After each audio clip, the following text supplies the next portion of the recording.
வணக்கம். ரஜபுதன சமஸ்தானங்க. அந்த ரஜபுதன சமஸ்தானத்தில் ஆழ்வார் ராஜ்யம். அந்த ஊரே அல்லோலப்படுதுங்க. திருவிழா மாதிரி இருக்குதுங்க. ஏன்னா சன்னியாசி விவேகானந்தர் ஊர் உள்ள நுழையிறாருங்க. ஜனங்கள்லாம் ஒரு ஒரு இடத்துல திருவிழா நடந்தால் எப்படி கூட்டம் இருக்குமோ அதை மாதிரி இருந்தாங்க. செய்தியை கேட்டு ராஜா யாரா அவரை வர சொல்லு, அந்த சன்னியாசியை வர சொல்லுன்னும் போது இவர் இந்த விழாவெல்லாம் முடிச்சுட்டு நேராக அவர் ராஜ்யத்தில் ராஜா கூப்பிட்ட உடனே ராஜ மரியாதைக்கு போயிருக்காரு. அவர் ரொம்ப குசும்பு பிடிச்சவங்க அந்த ஆள்.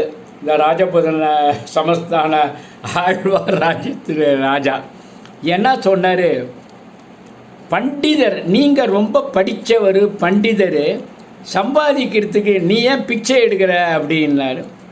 அவர் ஒன்றும் சொல்லலைங்க, சிரிச்சுன்னே இருந்தாருங்க. அப்புறம் அவர் என்ன சொன்னால் பதில் சொல்கிறேன் அப்படி சொல்லலாமா, அதுக்கு தானே கேட்குறாங்க. ராஜ்ய பரிபாலனம் செய்யப்பட வேண்டிய நீங்கள் அதை தானே பரிபாலனம் பண்ணணும்.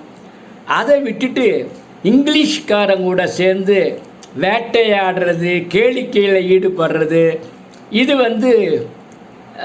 நல்லதா சொல்லுங்க அப்படின்னாரு. உடனே அவருக்கு கோபம் வந்தது.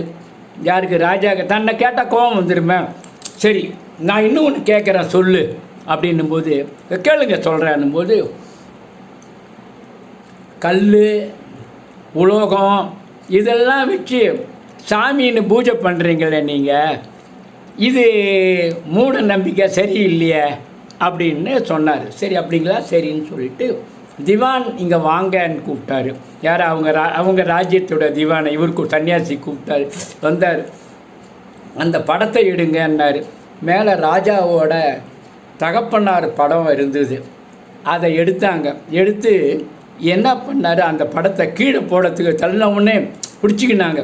ஏன்னா பைத்தியக்காரா, அது ராஜாவோட தகப்பனார் படம், அவர் இல்லையே. அதில் இருக்கு, இந்த பிம்பத்தில் அவர் இருக்காருன்னு உனக்கு ஒரு நம்பிக்கை இருக்கும்போது அந்த கல்லுலேயும் உலோகத்துலேயும் கடவுள் இருக்காருன்னு நான் நம்புகிறேன் அப்படின்ன உடனே அந்த ராஜா, ஆழ்வார் ராஜ்ய ராஜா நமஸ்காரம் பண்ணிட்டாங்க. இந்த வீடியோலேருந்து நான் உங்களுக்கு தெரிவிக்கிறது என்னன்னா, அடுத்தவங்க நம்பிக்கையும் அடுத்தவங்களையும் புண்படுத்துகிற மாதிரி செய்யாதுங்க. நன்றி, வணக்கம்.